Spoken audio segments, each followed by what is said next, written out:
only way you're going to have the kind of character that is going to be able to give you structural integrity and sustain you when the storm comes is if you have a firm foundation and you know who your father is. I'm talking about the God of Abraham, Isaac, and Jacob and them boys. I'm talking about Ruth and Esther and Rahab, that you've come to know what his character is and what his voice sounds like and what he would say and what he would not say. And the reason why you need to know that is because you have an enemy.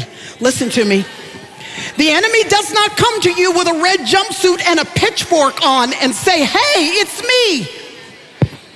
The scriptures say he disguises himself like an angel of light, which means he is doing his best to play you for the fool.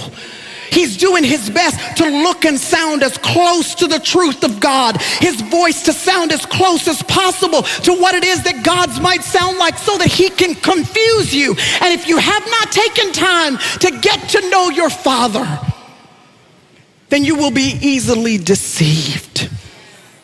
Just get to know who your father is.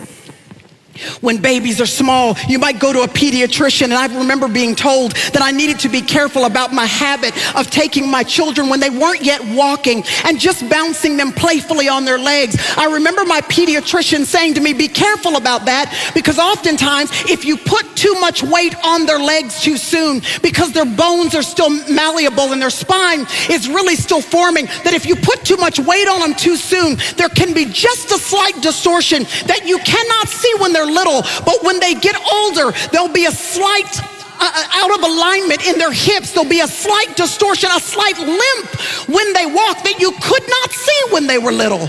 But you can see it when they grow up because there was too much weight put on them too soon.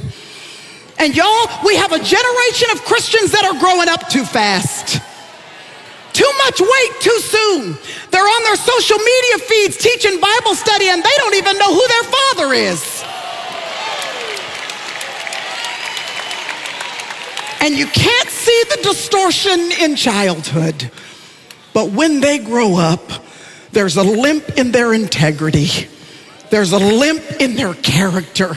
There's a skew in their thinking and their perspective and in their vision of what it is that the Bible is actually saying. And the reason why is because they aborted the process of just being a baby and getting to know who their father is.